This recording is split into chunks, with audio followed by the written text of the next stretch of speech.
ആന മയങ്ങിക്കഴിഞ്ഞു. ആന ഇപ്പോൾ കിടക്കുകയാണ്. യഥാർത്ഥത്തിൽ ആനയ്ക്ക് ദൗത്യം ആരംഭിച്ചു കഴിഞ്ഞു വനം വകുപ്പ്. ഇനി ശരിക്കും ആനയ്ക്ക് ചികിത്സ നൽകാനുള്ള ദൗത്യം അത് വളരെ ദുഷ്കരമായൊരു ദൗത്യമാണെന്ന് വനം വകുപ്പ് ആദ്യമേ തന്നെ സൂചിപ്പിച്ചിരുന്നു. എന്നാൽ ആ ദൗത്യത്തിലേക്ക് വനം വകുപ്പ് ജീവനക്കാർ കടന്നിരിക്കുകയാണ്. ഡോക്ടർ അരുൺ സക്രിയുടെ നേതൃത്വത്തിലുള്ള സംഘവും അവിടെയുണ്ട്. സജി വീണ്ടും ചേരുകയാണ്. സൂരജ്, അവിടെ ഇപ്പോൾ എന്താ സംഭവിക്കുന്നത്? സൂരജ്, ആന കിടക്കുന്നത് എനിക്ക് കാണാൻ കഴിയും. നമുക്ക് വേണമെങ്കിൽ ഒന്ന് റൗണ്ട് ചെയ്ത് കാണിക്കാം. കിടക്കുന്ന ആനയെ എഴുന്നേൽപ്പിക്കാനുള്ള ശ്രമമാണോ ഈ കുങ്കി ആനകൾ ചെയ്യുന്നത്? കുങ്കി ആനകൾ അവിടെ ഉണ്ടല്ലോ.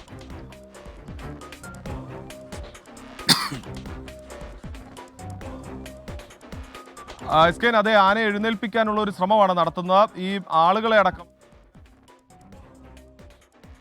ഒക്കെ കയറാൻ ശ്രമിക്കുന്നുണ്ട്. അവരെല്ലാം തന്നെ ഈ വനംവകുപ്പ് ഉദ്യോഗസ്ഥർ അവിടെ നിന്ന് പിന്തിരിപ്പിക്കാൻ ശ്രമിക്കുന്നുണ്ട്. കാരണം ഈ ആനക്കരികിലേക്ക് പോയാൽ ഏതെങ്കിലും തരത്തിലുള്ള പ്രശ്നങ്ങൾക്ക്, അതായത് വലിയ രീതിയിൽ ശബ്ദമൊക്കെ കേട്ട് കഴിഞ്ഞാൽ ഈ ആന ഒരുപക്ഷെ മയക്കത്തിൽ നിന്ന് ഉണരുന്നതിനുള്ള ഒരു സാധ്യതകൾ എല്ലാം ഉണ്ട്. അതുകൊണ്ട് തന്നെ ഈ ആളുകളെ അങ്ങോട്ട് പോകാതെ നിയന്ത്രിക്കുകയാണ്. മറുതലക്കലിൽ അവിടെ ദൗത്യം തുടരുകയാണ്. ദൃശ്യങ്ങളിൽ കാണാം നമുക്ക് ആ ആന മയങ്ങിക്കിടക്കുന്നുണ്ട്. ആനയെ ഇപ്പോൾ ഈ വടം ഉപയോഗിച്ച് ബന്ധിപ്പിക്കുന്നതാണ് കാണുന്നത്. വടം ഉപയോഗിച്ച് ബന്ധിച്ചതിന് ശേഷം ആ ആനയെ ഉയർത്തുന്നതിന് വേണ്ടി വടം ഉപയോഗിച്ച് ഉയർത്താനുള്ള ഒരു ശ്രമമാണ്. അത് ആനയുടെ ശരീരത്തിനടിയിലൂടെയൊക്കെ ഈ വടം കെട്ടി ഉയർത്താനുള്ള ഒരു ശ്രമം, കെട്ടുന്നതാണ് ഇപ്പോൾ ദൃശ്യങ്ങളിൽ കണ്ടുകൊണ്ടിരിക്കുന്നത്. അല്പസമയത്തിനകം തന്നെ ഈ കുങ്കിയാനകളുടെ കയ്യിലേക്ക് ഈ വടം കൊടുക്കും.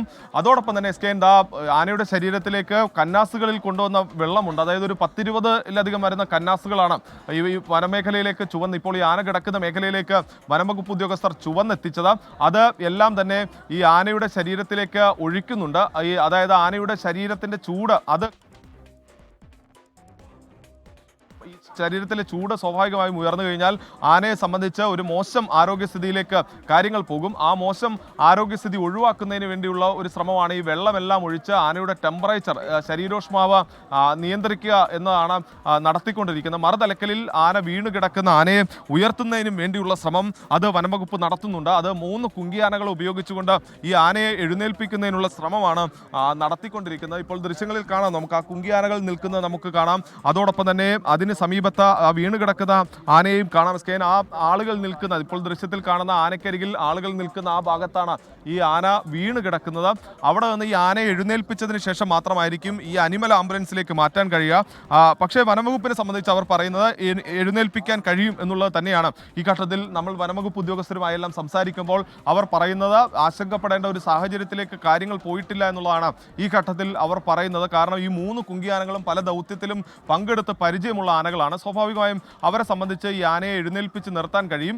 അതോടൊപ്പം തന്നെ ക്രെയിൻ ഉൾപ്പെടെയുള്ള സംവിധാനങ്ങളും നേരത്തെ തന്നെ മുൻകൂട്ടി ഇത്തരത്തിൽ ആന മറിഞ്ഞ് താഴെ വീഴുന്ന ഒരു സാഹചര്യമൊക്കെ ഉണ്ടായാൽ ക്രെയിൻ ഉപയോഗിക്കുന്നതിന് വേണ്ടി ക്രെയിൻ അടക്കമുള്ള സംവിധാനങ്ങളും ഇപ്പോൾ വനംവകുപ്പ് നേരത്തെ ഒരുക്കിയിരുന്നതാണ്. ദൗത്യ മേഖലയിലേക്ക് ഒരു JCB കൂടി കയറി വരുന്നുണ്ട്. JCB കൂടി ഇപ്പോൾ ആ ദൗത്യ മേഖലയിലേക്ക് എത്തിക്കുന്നു. അതായത് കൊണ്ട് ഈ ആനയെ എഴുന്നേൽപ്പിക്കുന്നതിനുള്ള ശ്രമമാണ് നടത്തുന്നത്. ഇപ്പോൾ കാണുന്നത് കുഞ്ചുവാണ്. കുഞ്ചു കൃത്യമായി വേറൊരു പൊസിഷനിലേക്ക് മാറുന്നു. അതായത് മറ്റ് 2 ആനകൾക്കിടയിൽ നിന്ന് കോന്നി സുരേന്ദ്രനും ഇതിനുമിടയിൽ നിന്ന് മാറി കുഞ്ചു മറ്റൊരു പൊസിഷനിലേക്ക് മാറുകയാണ്. അതായത് കുറച്ചുകൂടി ഈ ആനയെ എഴുന്നേൽപ്പിക്കാൻ കഴിയുന്ന ഒരു പൊസിഷനിലേക്ക് കുഞ്ചുവാണെന്ന് നമ്മൾ കരുതുന്നു. ആ കുഞ്ചു ഒരു പൊസിഷനിലേക്ക് മാറുന്നു. ബാക്കി 2 ആനകൾ ഇപ്പോഴും ഈ ആനക്കരികിൽ നിലയുറപ്പിച്ചിട്ടുണ്ട്. കോന്നി സുരേന്ദ്രനും വിക്രമും അവിടെ തന്നെ നിൽക്കുന്നു. അതായത് വടം ഉപയോഗിച്ച് ദൂരത്തു നിന്ന് ഈ വലിച്ച് ഈ ആനയെ എഴുന്നേൽപ്പിക്കാനുള്ള ഒരു ശ്രമമാണ് നടത്തുന്നത്. അതോടൊപ്പം തന്നെ ഈ ആനയെ അവിടെ നിർത്തിയതിനൊരു കാരണം കൂടി ഇപ്പോൾ വനംവകുപ്പ് പറയുന്നത്, മുകളിൽ നിന്ന് സ്വാഭാവികമായും ഈ മറ്റ് ആനകൾ ഇറങ്ങി വരുന്നതിനുള്ള ഒരു സാധ്യത കൂടി ഇവർ കാണുന്നുണ്ട്. അതുകൊണ്ട് തന്നെ ഈ വനാതിർത്തിയിൽ, അതായത് ഇത് പ്ലാന്റേഷൻ ആണെങ്കിൽ പോലും ഈ ആന നിൽക്കുന്ന മേഖലയിൽ നിന്ന് 50 മീറ്റർ മാറിയാൽ വനമാണ്.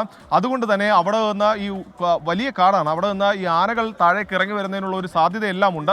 ആ ആനകൾ വന്നാൽ അതിനെ നേരിടുന്നതിന് വേണ്ടി വനംവകുപ്പിന്റെ ഉദ്യോഗസ്ഥരടക്കം ഈ മേഖലയിൽ വിന്യസിപ്പിച്ചിരിക്കുന്നു. ഇപ്പോൾ ഒരു JCB കൂടി ഈ മേഖലയിലേക്ക് കയറി വരുന്നുണ്ട്. അതായത് ഈ JCB കൂടി ഉപയോഗിച്ചുകൊണ്ട് ഈ ആന എഴുന്നേൽപ്പിക്കുന്നതിന് വേണ്ടിയുള്ള ശ്രമമാണ് നടത്തുന്നത്. ഡോക്ടർ അരുൺ സക്രിയൊക്കെ ആനക്കരികിൽ നിന്ന് അതിന് വേണ്ട ചികിത്സ, അതായത് ഇപ്പോൾ ഈ ആന ഇവിടെ നിന്ന് എഴുന്നേൽപ്പിക്കുന്നതിന് വേണ്ടിയുള്ള നടപടികൾ. താങ്ക് യു സൂര്യ സജി. ഇപ്പോൾ അതിരപ്പള്ളിയിൽ നമ്മുടെ ഈ മസ്തകത്തിന് മുറിവേറ്റ ആനയെ ചികിത്സിക്കാനുള്ള വനംവകുപ്പിൻ്റെ ദൗത്യം ആരംഭിച്ചു കഴിഞ്ഞു. വളരെ ദുഷ്കരമായ ഒരു ദൗത്യത്തിലാണ് അവർ ഏർപ്പെട്ടിരിക്കുന്നത്. ഡോക്ടർ അരുൺ സക്രിയുടെ നേതൃത്വത്തിലുള്ള സംഘമാണ് ഈ ദൗത്യത്തിന് ചുക്കാൻ പിടിക്കുന്നത്.